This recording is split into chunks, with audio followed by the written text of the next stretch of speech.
Welcome to Career Practitioner Conversations. This podcast is presented by the National Career Development Association. Hello and welcome to this episode of NCDA's podcast. I'm Melissa Venable, NCDA Director of Professional Development, and this episode continues our DEI series with a conversation about supporting trans and non-binary clients. I'm here with Kyle Inselman and Dr. Cheryl Love.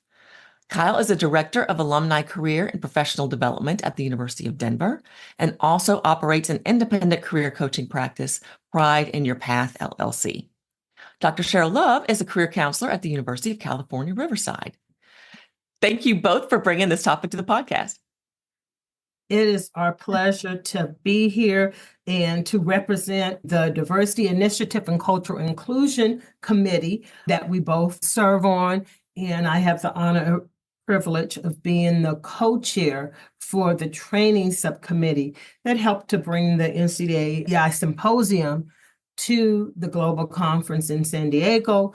And it was so well received. That's why from that, we've created a podcast series. So really excited to be in conversation with Kyle today because he's doing amazing work in supporting trans and non-binary clients where he works and also outside of his college. And so really excited to be in conversation with you today. So I want to start things off by asking this question. What is going on right now that makes the political climate a concern for trans people? Yeah, thank you, Dr. Love. And I'm really excited to be able to talk about this topic because it is such a timely and necessary topic, especially going into the election season. I'll summarize it by saying the past 10 years or so there's been a huge increase in visibility and awareness of the trans and non-binary community. And since some people listening may still be new to this area, when we're talking about trans and non-binary people, we're talking about individuals who identify with a gender that is different than their sex assigned at birth. This includes trans women and trans men who may be binary identified, as well as non-binary people who are outside of the gender binary in their identifications. The political climate, as I said, the past 10 years, there's been a lot more awareness and visibility. And with that comes more attention. And especially the past few years, that has really ramped up in politics as there have been numerous bills in the United States that are passed on topics or on issues of concern for the trans community. And we'll get into some details as the conversation goes on. But even globally, there has been increased political activity related to access to healthcare, access to identity recognition. So we're really talking about a lot of bills and other types of policies being passed that are restricting the ability for trans people to live as their authentic selves, whether that's identity recognition, non-discrimination protections, or even access to healthcare. For sure. In fact, I tell people we are in a time of what I like to call legislative oppression. Mm-hmm. There's all kind of bills being put forth, some being passed, that the bottom line is about oppressing folks. And the next question, and this is for our career service professionals, because I hear all the time, why do I need to worry about that? That's politics. I don't have to worry about that. And I think this conversation will help our colleagues understand they do. So how does this impact the things you've talked about in terms of bills that have been brought forth to oppress people and so forth? How does this impact the career development for trans people? Yeah, going a little more specific into some of these bills and what have been passed or even just introduced in the U.S., just to give a scope before I go into the specifics with that question. If we rewind back to 2019, 2020, there's a couple dozen bills introduced that target areas like bathrooms. Even all the way back in 2016, people may remember North Carolina's House Bill 2 and this idea of who's allowed to use a bathroom. But those numbers have dramatically increased. And in 2023, 604 state bills were introduced that impacted trans people across areas, including bathrooms, but also athletics, healthcare, education, identity recognition. That number increased again in 2024. 658 state bills were introduced and 45 passed across 16 states. There were also 80 bills at the national level that were introduced. And majority of these are in areas like education and healthcare. When we're thinking about work and career development, when we're working with trans clients, the education impacts are massive for people who work in K-12 settings and also working with trans college students, because we're looking at even just access to use the bathroom at the school that they attend, being able to use their own name at the school they attend. If they're looking at colleges, are they going to be able to play sports at the college that they would like to go to? Are they going to be able to access their medication legally in the state that they would like to go to college, or in the state where they're currently residing as a youth, which brings up the fact that a lot of this is also impacting the families of trans people. A trans child who is on puberty blockers and is in middle school, they may not be thinking about career development at that stage. Maybe they're still thinking broadly, what do I want to be when I grow up? But their parents are having that question of, do we travel to access this healthcare, or do we move to have access to this healthcare? And the way that a lot of these bills pass, some of them are allowing people to continue if they've already started treatment, but others are giving a short timeline to say you have to taper off and stop. So you've got someone who may be partway through puberty, they're on a puberty blocker and being told by their state government, in 6 months, you cannot continue this medication and you're going to be going through what for you is the wrong puberty. There's also that ticking clock for families of these youth. And so when we're working with clients on these decisions, do I move my family if I'm a trans teen, I'm applying to college? What are the options that are available to me? What are the options that are not available to me? It's this additional layer that can have a lot of pressure on that decision, not just because of the restrictions that are in place for people, but also sometimes the urgency and the timeline as these restrictions are passed. And then in a lot of cases, as they are blocked or reversed. And then there's that uncertainty to say, is this going to go back into effect? And if so, when? It can be very unpredictable in this climate as well. Thank you so much for giving that context and really helping those who may think, hey, that's not my issue, that's not my problem, to give folks a better understanding of the challenges that trans and non-binary clients, students face, and that, yes, as a career service professional, you need to be aware of these things and to be able to provide quality service as you would for any client or student. And so awareness is the first step. And I know we'll talk about this some more in a little bit, but wanted to go to this next question because you had mentioned a lot of the things are for youth in terms of some of the legislation and stuff that impacts K-12 education, who can use the restrooms and so on and so forth. So with many bills targeting youth, how much does this impact, and I think you've touched on it a little bit already, but how much does this impact adult job seekers? Yes, as I was talking about with families, these bills can impact parents of youth, but it is important thinking about how so many people who work in our industry are working primarily with adults who are job seeking. Even in a higher education environment, often a good chunk of these bills and other policies are not necessarily going to directly impact someone who's over 18. But I will speak to higher education because that's where we are seeing a number of those. There are a number of bathroom bills in education settings, for example, that include public colleges and universities. And these also impact employees of those colleges and universities. Most notably, and I apologize, I don't know the current status of this legislation in Florida, but most notably was one of the bills in Florida that affected all government-owned buildings. So this includes public schools and colleges and universities, as well as areas like airports or the state capitol, any government-owned building.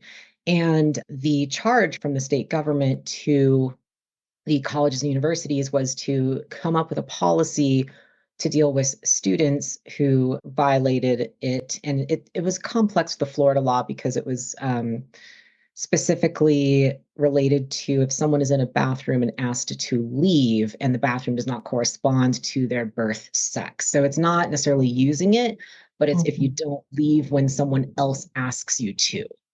And in my opinion, this is particularly oppressive because it's basically saying if you've been harassed in a bathroom, then you have to be fired. So the charge to the colleges and universities was to come up with a policy on how to dismiss employees who were asked to leave a bathroom twice and don't leave.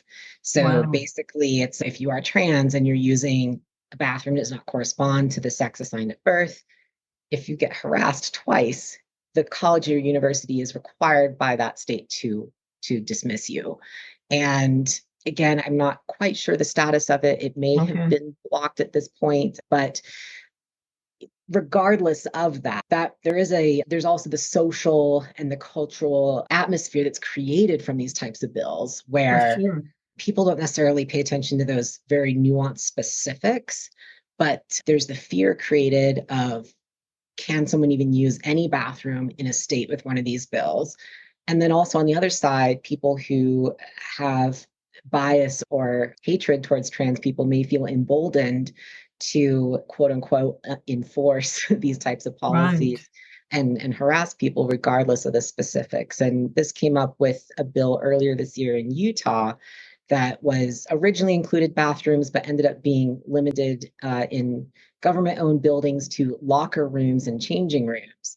But it's still perceived by a lot of people as being a blanket bathroom bill that prevents trans people from using the bathroom of their affirmed gender within the state, which is not what the bill says, but that's how it's perceived. That's getting into the weeds, but back to how this impacts people.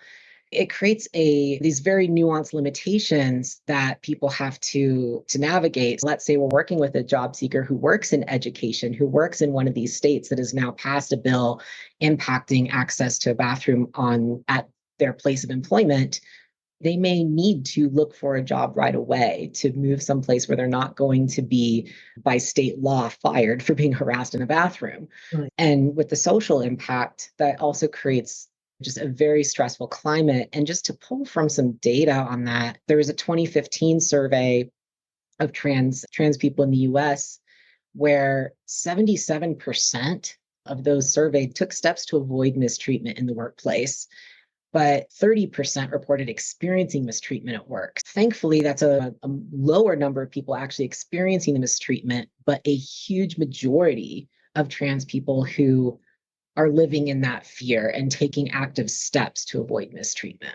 Yes, and something that really stood out as well as you were talking about some of the bills and some of the consequences from them is that you have a situation where folks can be emboldened to just oppress at will. And also people misinterpreting the law and causing irreparable harm to folks who are just, trying to work and live their life. And so really some dangerous times I think we find ourselves in as relates to some of these issues. People may be listening and saying, wow, this seems so overwhelming. But what would you say career counselors and specialists can do to help? Because we're in the helping profession. What can we do to help trans and non-binary clients in this current political climate? Absolutely. It's we need those tools in the toolbox to be able to help our clients out in these areas. And just to reiterate some of the concerns that someone might bring to a career counseling or career coaching appointment, certainly we've talked quite a bit about discrimination, about bathrooms in the workplace. Some of the themes that may come up are, in this environment, do I even disclose my identity? Do I come out at work? Navigating questions around names and pronouns. A really common one that we see in career development are things like, do I put my chosen name on my resume, or do I have to put my legal name if I don't use it anymore? Which the answer is, in most cases, you don't have to put your legal name on the resume as long as you share it in a background check. Some industries, you should put it on there, like government, but other times a chosen name is okay. And the same with pronouns. Do we put pronouns in the application? Do we disclose it at the interview? How do I disclose pronouns at work? And other things like transitioning on the job. Maybe someone isn't necessarily looking for a new job, but they need help with, how do I come out in my current role in transition? How do I access my healthcare benefits that I need? What do I do if I have been discriminated against in my job or during the job search?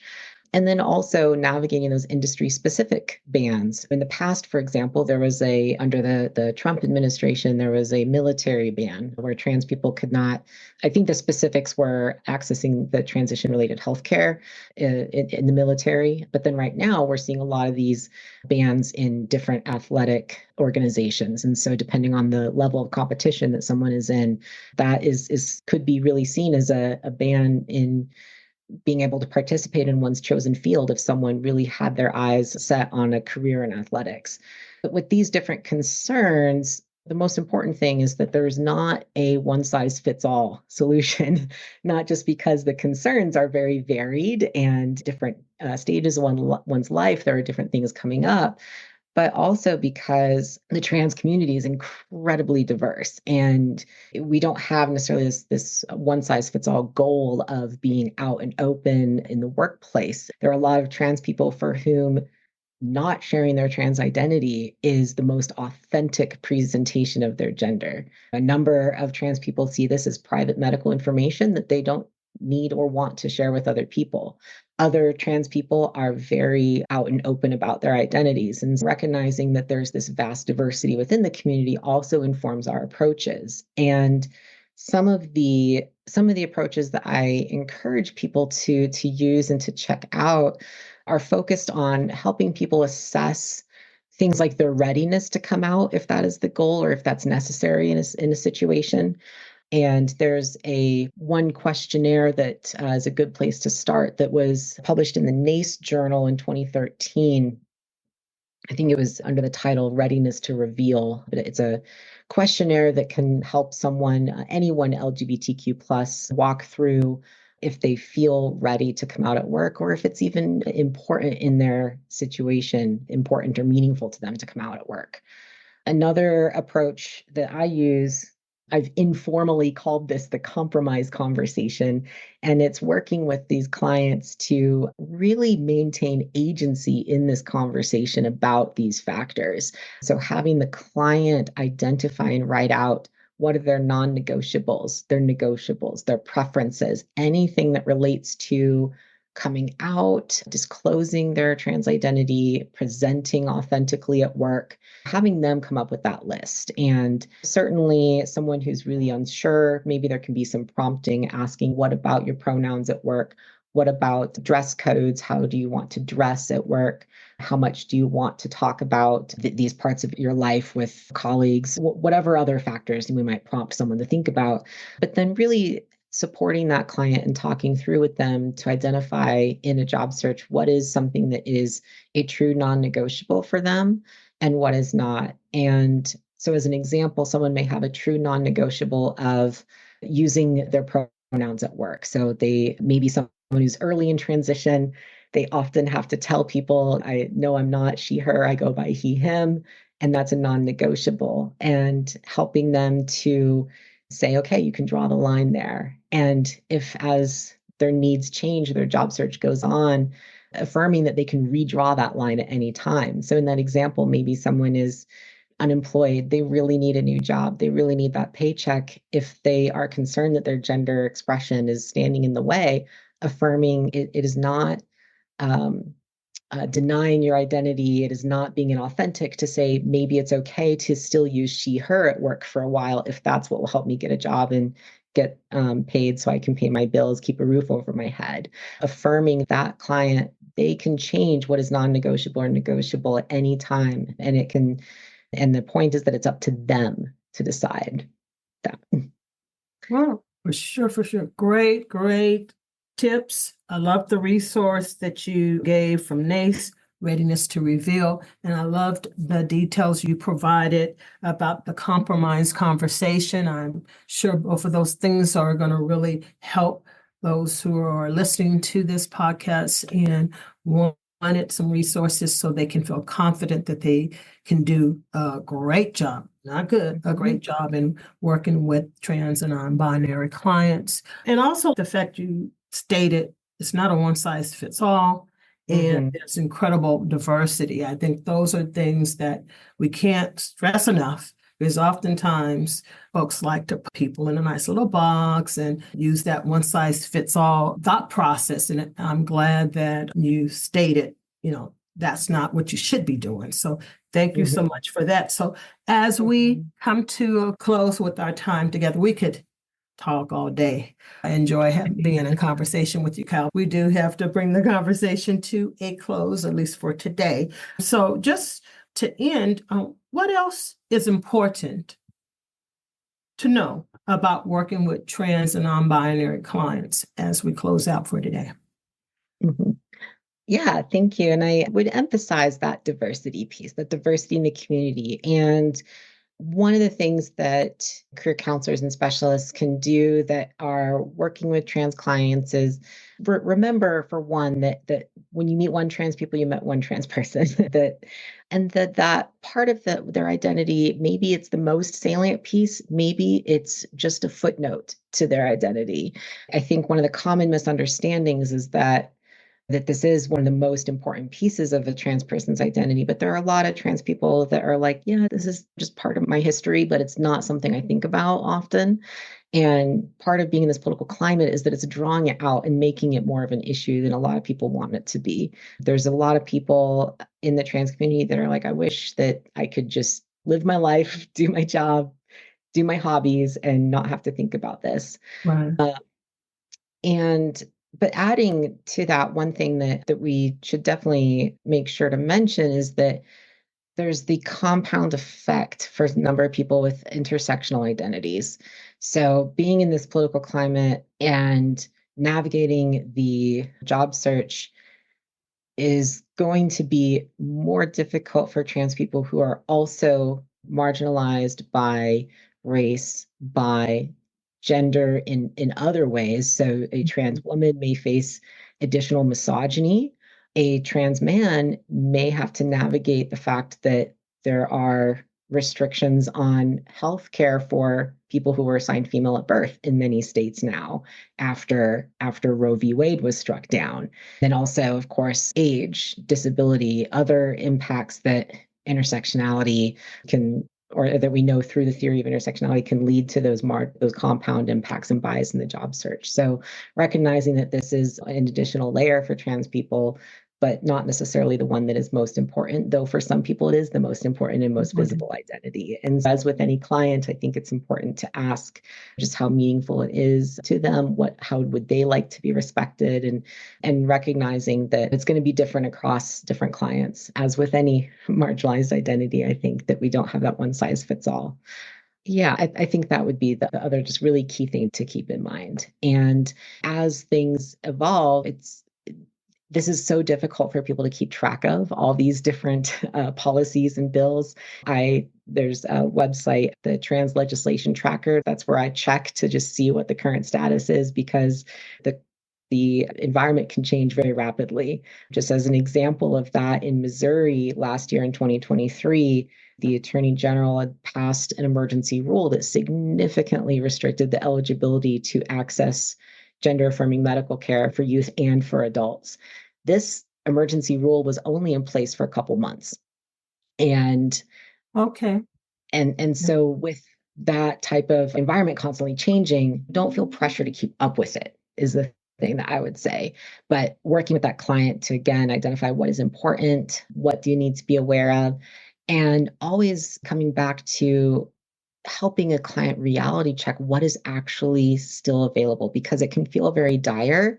And I think that often when it feels as dire, we can move into black and white thinking of this all or nothing. I can live somewhere where I'm completely affirmed and have these options, or I'm stuck somewhere where I'm not. And helping people to tease it apart to say, actually, what is still available? What is impacting you directly? What are some ways that you can cope and build resilience in this environment, and make a decision with all the pieces of information that you have access to?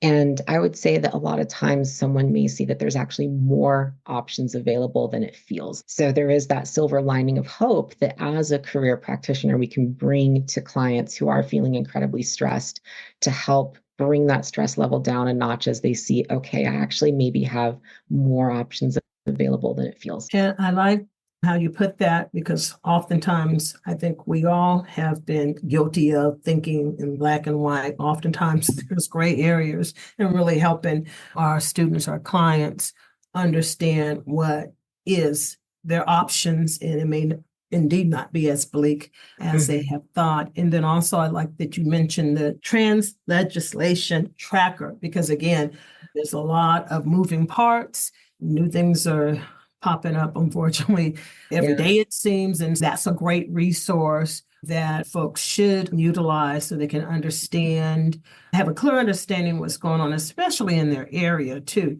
because some states have been more prolific, I'll just put it that way, than others as it relates to what I, again, lovingly call oppressive legislation. And being able to have a tool like the trans legislation tracker is a good tool to have in our toolkit as well, to really help serve our clients. So, And speaking of resources, just as we close, another couple resources that would be useful for people to have available, and recognizing, of course, that policy maps sometimes can be used to say where is safe and where is not, where can you move to. Not everyone has the ability to move, but again, it can give us that specific information to say what are the options really available, even if I'm living someplace that has a lot of these restrictions. A really important one is the Movement Advancement Project, which is at lgbtmap.org. They keep track of all these policies and make it a lot easier to look up specific policies by state as they currently stand. It's not just the current legislative cycle. And then also the Human Rights Campaign has a lot of workplace resources, which includes their Corporate Equality Index. It's not perfect, but it is another tool in the toolbox to be able to look up policies at different companies that report out. There's hundreds that are rated in the Corporate Equality Index. And for most people, being able to get that big picture sense of what an organization offers, like employee resource groups, specific healthcare benefits, non-discrimination policies, that can be a really good starting point to then go and investigate further, doing some information interviews with current employees to get a sense of, okay, what's it like on the ground as well as in the policies.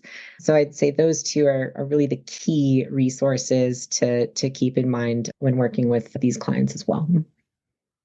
Thank you so much for that, Kyle. And again, there has been some resources mentioned throughout. So you listen to the podcast, we always have resources attached to the podcast. So you would be able to go back and look at some of these things in detail to help you serve all of your clients well.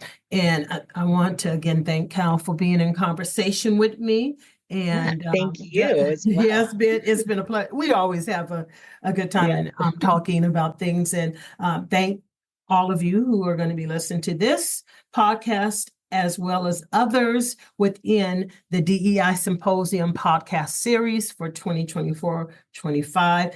9 in all, 9 wonderful, amazing podcasts on a wide array of topics in the DEI BAJ family. So I hope you enjoy this podcast and you listen in to others in the series.